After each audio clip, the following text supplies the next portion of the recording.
The Haunted House in Two Chapters by Charles Dickens. Chapter 2. The Ghost in Master B's Room.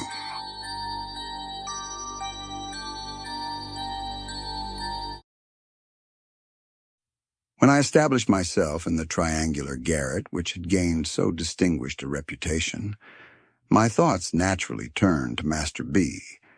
My speculations about him were uneasy and manifold. Whether his Christian name was Benjamin, bisextile, from his having been born in leap year, Bartholomew, or Bill, whether the initial letter belonged to his family name, and that was Baxter, Black, Brown, Barker, Buggins, Baker, or Bird. Whether he was a foundling and had been baptized B, whether he was a lion-hearted boy, and B was short for Briton, or for Bull. Whether he could possibly have been kith and kin to an illustrious lady who brightened my own childhood, and had come of the blood of the brilliant Mother Bunch. With these profitless meditations I tormented myself much. I also carried the mysterious letter into the appearance and pursuits of the deceased. Wondering whether he dressed in blue, wore boots, he couldn't have been bald, was a boy of brains, liked books, was good at bowling, had any skill as a boxer, even in his buoyant boyhood bathed from a bathing machine at Bognor, Bangor, Bournemouth, Brighton, or Broadstairs, like a bounding billiard ball. So from the first, I was haunted by the letter B. It was not long before I remarked that I never, by any hazard, had a dream of Master B, or of anything belonging to him. But the instant I awoke from sleep, at whatever hour of the night, my thoughts took him up and roamed away, trying to attach his initial letter to something that would fit it and keep it quiet. For 6 nights I had been worried thus in Master B's room, when I began to perceive that things were going wrong. The first appearance that presented itself was early in the morning, when it was but just daylight and no more. I was standing shaving at my glass, when I suddenly discovered, to my consternation and amazement, that I was shaving, not myself, I am 50, but a boy. Apparently Master B. I trembled and looked over my shoulder, nothing there. I looked again in the glass and distinctly saw the features and expression of a boy who was shaving, not to get rid of a beard, but to get one. Extremely troubled in my mind, I took a few turns in the room and went back to the looking-glass, resolved to steady my hand and complete the operation in which I had been disturbed. Opening my eyes, which I had shut while recovering my firmness, I now met in the glass, looking straight at me, the eyes of a young man of 4 or 5 and 20. Terrified by this new ghost, I closed my eyes and made a strong effort to recover myself. Opening them again, I saw, shaving his cheek in the glass, my father, who has long been dead. Nay, I even saw my grandfather, too, whom I never did see in my life. Although naturally much affected by these remarkable visitations, I determined to keep my secret until the time agreed upon for the present general disclosure. Agitated by a multitude of curious thoughts, I retired to my room that night, prepared to encounter some new experience of a spectral character. Nor was my preparation needless, for, waking from an uneasy sleep at exactly 2 o'clock in the morning, what were my feelings to find that I was sharing my bed with the skeleton of Master B. I sprang up, and the skeleton sprang up also. I then heard a plaintive voice saying, "Where am I? What has become of me?" And looking hard in that direction, perceived the ghost of Master B. The young spectre was dressed in an obsolete fashion, or rather was not so much dressed as put into a case of inferior pepper and salt cloth, made horrible by means of shining buttons. I observed that these buttons went, in a double row, over each shoulder of the young ghost, and appeared to descend his back. He wore a frill round his neck. His right hand, which I distinctly noticed to be inky, was laid upon his stomach. Connecting this action with some feeble pimples on his countenance and his general air of nausea, I concluded this ghost to be the ghost of a boy who had habitually taken a great deal too much medicine. "Where am I?" said the little spectre, in a pathetic voice. "And why was I born in the calomel days? And why did I have all that calomel given me?" I replied, with sincere earnestness, that upon my soul I couldn't tell him. "Where is my little sister?" said the ghost. "And where my angelic little wife? And where is the boy I went to school with?" I entreated the phantom to be comforted, and above all things to take heart respecting the loss of the boy he went to school with. I represented to him that probably that boy never did, within human experience, come out well when discovered. I urged that I myself had, in later life, turned up several boys whom I went to school with, and none of them had at all answered. I expressed my humble belief that that boy never did answer. I represented that he was a mythic character, a delusion, and a snare. I recounted how, the last time I found him at a dinner party behind a wall of white cravat, with an inconclusive opinion on every possible subject, and a power of silent boredom absolutely titanic.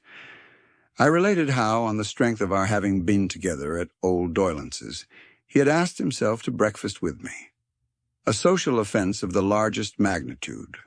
How, fanning my weak embers of belief in Doylance's boys, I had let him in, and how he had proved to be a fearful wanderer about the earth, pursuing the race of Adam, with inexplicable notions concerning the currency, and with a proposition that the Bank of England should, on pain of being abolished, instantly strike off and circulate God knows how many thousand millions of 10 and 6-penny notes. The ghost heard me in silence and with a fixed stare. "Barber!" It apostrophized me when I had finished. "Barber?" I repeated, for I am not of that profession. "Condemned," said the ghost, "to shave a constant change of customers now. Me, now a young man, now thyself as thou art, now thy father, now thy grandfather. Condemned, too, to lie down with a skeleton every night, and to rise with it every morning." I shuddered on hearing this dismal announcement. "Barber! Pursue me!"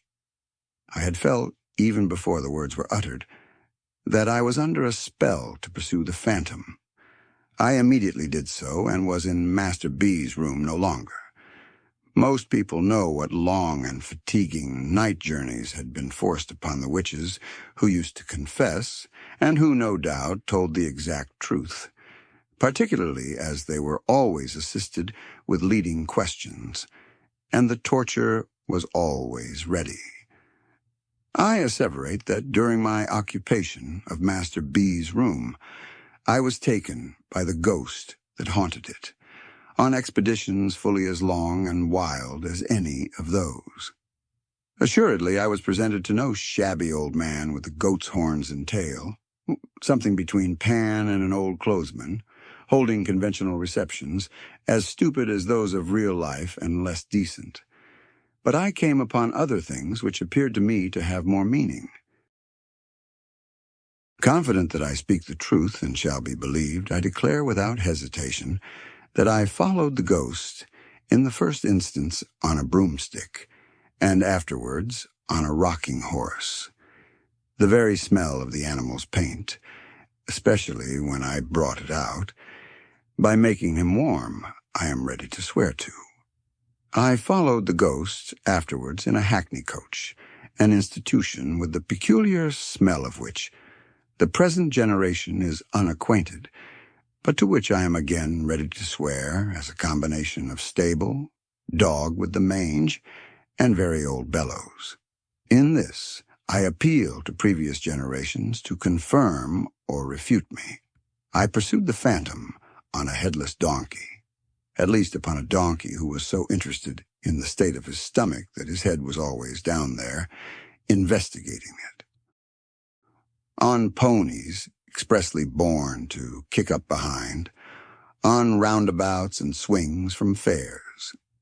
In the first cab, another forgotten institution, where the fare regularly got into bed and was tucked up with the driver. Not to trouble you with a detailed account of all my travels in pursuit of the ghost of Master B, which were longer and more wonderful than those of Sinbad the Sailor, I will confine myself to one experience, from which you may judge of many. I was marvelously changed. I was myself, yet not myself. I was conscious of something within me, which has been the same all through my life, and which I have always recognized under all its phases and varieties as never altering. And yet I was not the I who had gone to bed in Master B's room.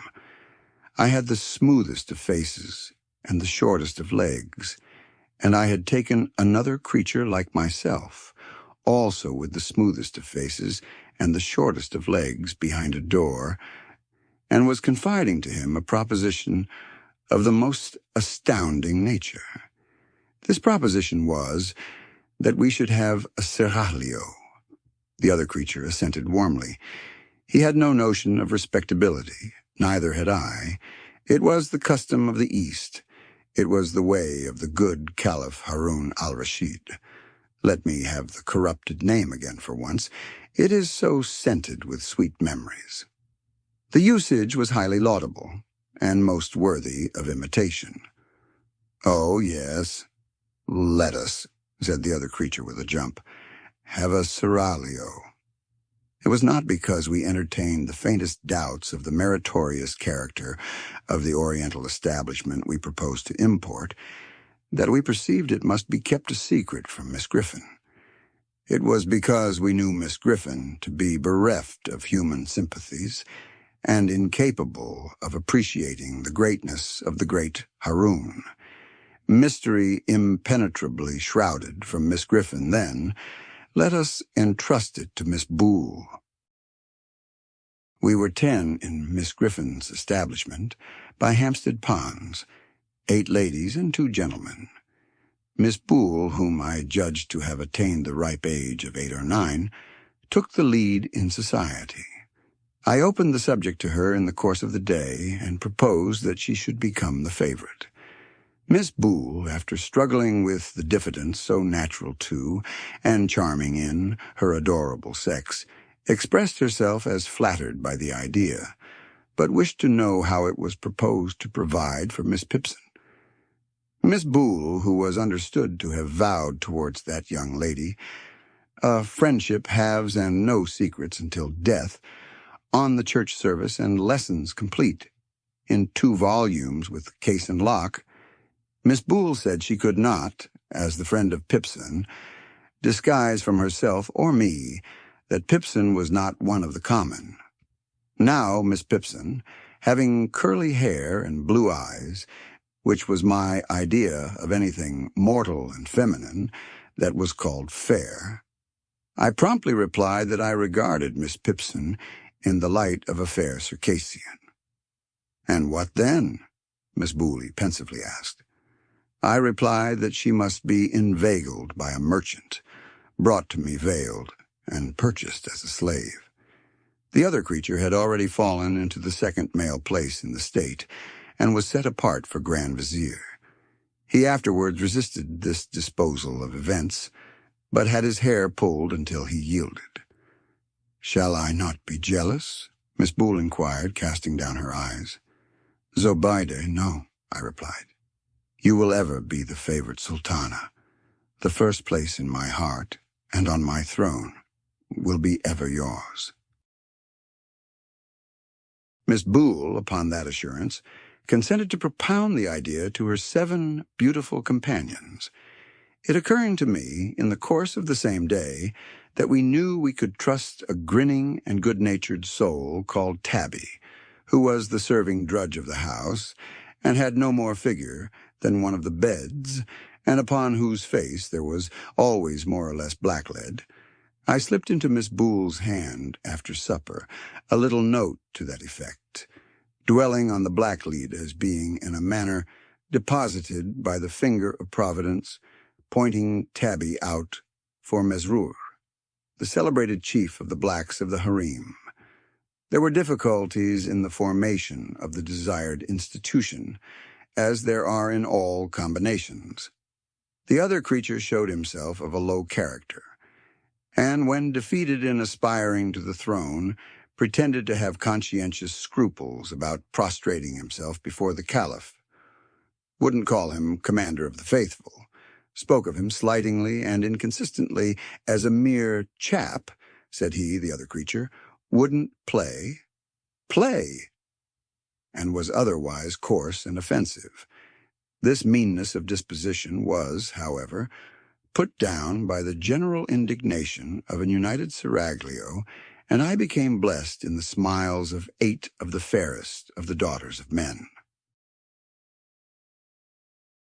The smiles could only be bestowed when Miss Griffin was looking another way, and only then in a very wary manner, for there was a legend among the followers of the prophet that she saw with a little round ornament in the middle of the pattern on the back of her shawl. But every day after dinner, for an hour, we were all together, and then the favorite and the rest of the royal harem competed who should most beguile the leisure of the serene Haroun reposing from the cares of state, which were generally, as in most affairs of state, of an arithmetical character, the commander of the faithful being a fearful boggler at a sum. On these occasions, the devoted Mesrour, chief of the blacks of the harem, was always in attendance, Miss Griffin usually ringing for that officer, at the same time, with great vehemence, but never acquitted himself in a manner worthy of his historical reputation. In the first place, his bringing a broom into the divan of the caliph, even when Haroun wore on his shoulders the red robe of anger. Miss Pipson's police, though it might be got over for the moment, was never to be quite satisfactorily accounted for. In the second place, his breaking out into grinning exclamations of "Lork, you pretties," was neither Eastern nor respectful. In the third place, when specially instructed to say Bismillah, he always said Hallelujah. This officer, unlike his class, was too good-humored altogether, kept his mouth open far too wide, expressed approbation to an incongruous extent, and even once, it was on the occasion of the purchase of the fair Circassian, for 500,000 purses of gold, and cheap too, embraced the slave, the favorite, and the caliph all round. Parenthetically, let me say, God bless Mesrour, and may there have been sons and daughters on that tender bosom, softening many a hard day since. Miss Griffin was a model of propriety, and I am at a loss to imagine what the feelings of the virtuous woman would have been if she had known, when she paraded us down the Hampstead Road 2 and 2, that she was walking with a stately step at the head of polygamy and Mohammedanism. I believe that a mysterious and terrible joy with which the contemplation of Miss Griffin in this unconscious state inspired us, and a grim sense prevalent among us that there was a dreadful power in our knowledge of what Miss Griffin, who knew all things that could be learnt out of book, didn't know, were the mainspring of the preservation of our secret. It was wonderfully kept, but was once upon the verge of self-betrayal. The danger and escape occurred upon a Sunday. We were all 10 ranged in a conspicuous part of the gallery at church, with Miss Griffin at our head, as we were every Sunday, advertising the establishment in an unsecular sort of way, when the description of Solomon, in his domestic glory, happened to be read. The moment that monarch was thus referred to, conscience whispered me, "Thou too, Haroun."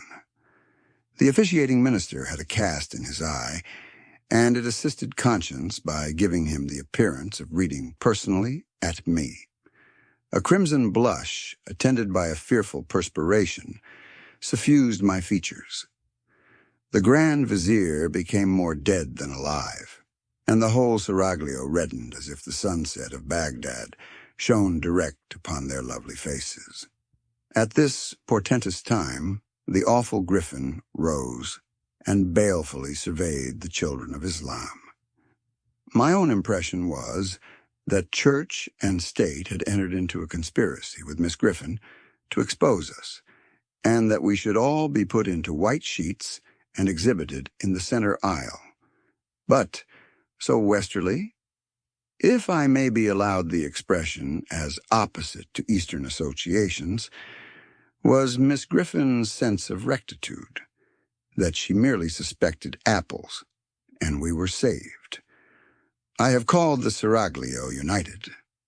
Upon the question solely whether the commander of the faithful durst exercise a right of kissing in that sanctuary of the palace where its peerless inmates divided, Zobeide asserted a counter-right in the favorite to scratch, and the fair Circassian put her face, for refuge, into a green baize bag originally designed for books.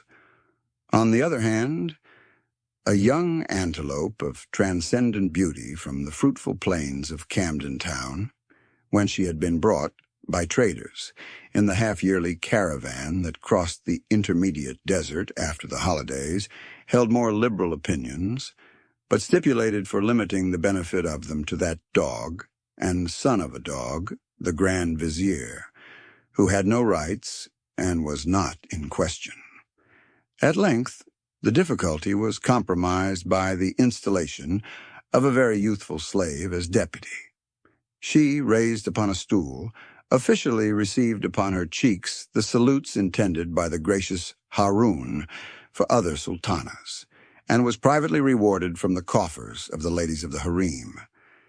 And now it was, at the full height of enjoyment of my bliss, that I became heavily troubled. I began to think of my mother, and what she would say to my taking home, at midsummer 8, of the most beautiful of the daughters of men, but all unexpected. I thought of the number of beds we made up at our house, of my father's income, and of the baker, and my despondency redoubled. The seraglio and malicious vizier, divining the cause of their lord's unhappiness, did their utmost to augment it. They professed unbounded fidelity, and declared that they would live and die with him. Reduced to the utmost wretchedness by these protestations of attachment, I lay awake for hours at a time, ruminating on my frightful lot. In my despair, I think I might have taken an early opportunity of falling on my knees before Miss Griffin, avowing my resemblance to Solomon, and praying to be dealt with according to the outraged laws of my country, if an unthought-of means of escape had not opened before me. One day we were out walking, 2 and 2, on which occasion the vizier had his usual instructions to take note of the boy at the turnpike, and if he profanely gazed, which he always did, at the beauties of the harem, to have him bowstrung in the course of the night, and it happened that our hearts were veiled in gloom. An unaccountable action on the part of the antelope had plunged the state into disgrace.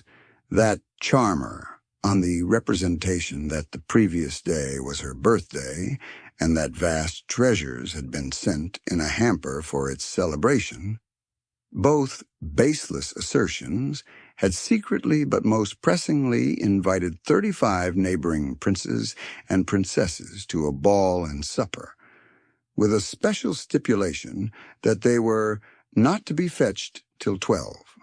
This wandering of the antelope's fancy led to the surprising arrival at Miss Griffin's door, in divers equipages and under various escorts, of a great company in full dress, who were deposited on the top step in a flush of high expectancy, and who were dismissed in tears. At the beginning of the double knocks attendant on these ceremonies, the antelope had retired to a back attic and bolted herself in. And at every new arrival, Miss Griffin had gone so much more and more distracted that at last she had been seen to tear her front. Ultimate capitulation on the part of the offender had been followed by solitude in the linen closet, bread and water, and a lecture to all of vindictive length, in which Miss Griffin had used expressions. Firstly, "I believe you, all of you, knew of it." Secondly, "Every one of you is as wicked as another." Thirdly, "A pack of little wretches." Under these circumstances, we were walking drearily along, and I especially, with my Mussulman responsibilities heavy on me, was in a very low state of mind, when a strange man accosted Miss Griffin, and after walking on at her side for a little while and talking with her, looked at me. Supposing him to be a minion of the law, and that my hour was come, I instantly ran away, with the general purpose of making for Egypt. The whole seraglio cried out. When they saw me making off as fast as my legs would carry me, I had an impression that the first turning on the left, and round by the public house, would be the shortest way to the pyramids. Miss Griffin screamed after me. The faithless vizier ran after me, and the boy at the turnpike dodged me into a corner like a sheep and cut me off. Nobody scolded me when I was taken and brought back. Miss Griffin only said, with a stunning gentleness, "This was very curious." Why had I run away when the gentleman looked at me? If I had had any breath to answer with, I dare say I should have made no answer. Having no breath, I certainly made none. Miss Griffin and the strange man took me between them and walked me back to the palace in a sort of state, but not at all, as I couldn't help feeling, with astonishment, in culprit state. When we got there, we went into a room by ourselves, and Miss Griffin called in to her assistance Mesrour, chief of the dusky guards of the harem. Mesrour, on being whispered to, began to shed tears. "Bless you, my precious," said that officer, turning to me. "Your pa's took bitter bad," I asked with a fluttered heart. "Is he very ill?" "Lord temper the wind to you, my lamb," said the good Mesrour, kneeling down, that I might have a comforting shoulder for my head to rest on. "Your pa's dead." Harun al-Rashid took to flight at the words. The seraglio vanished. From that moment I never again saw one of the 8 of the fairest of the daughters of men. I was taken home, and there was debt at home, as well as death, and we had a sale there. My own little bed was so superciliously looked upon by a power unknown to me, hazily called the trade, that a brass coal scuttle, a roasting jack, and a bird cage were obliged to be put into it to make a lot of it, and then it went for a song. So I heard mention, and I wondered what song, and thought what a dismal song it must have been to sing. Then I was sent to a great, cold, bare school of big boys, where everything to eat and wear was thick and clumpy, without being enough, where everybody, large and small, was cruel, where the boys knew all about the sale before I got there and asked me what I had fetched and who had bought me and hooted at me. Going, gone. I never whispered in that wretched place that I had been Harun or had had a seraglio, for I knew that if I mentioned my reverses I should be so worried that I should have to drown myself in the muddy pond near the playground, which looked like the beer. Ah me, no other ghost has haunted the boy's room, my friends, since I have occupied it, than the ghost of my own childhood, the ghost of my own innocence, the ghost of my own airy belief. Many a time have I pursued the phantom, never with this man's stride of mine to come up with it, Never with these man's hands of mine to touch it, never more to this man's heart of mine to hold it in its purity.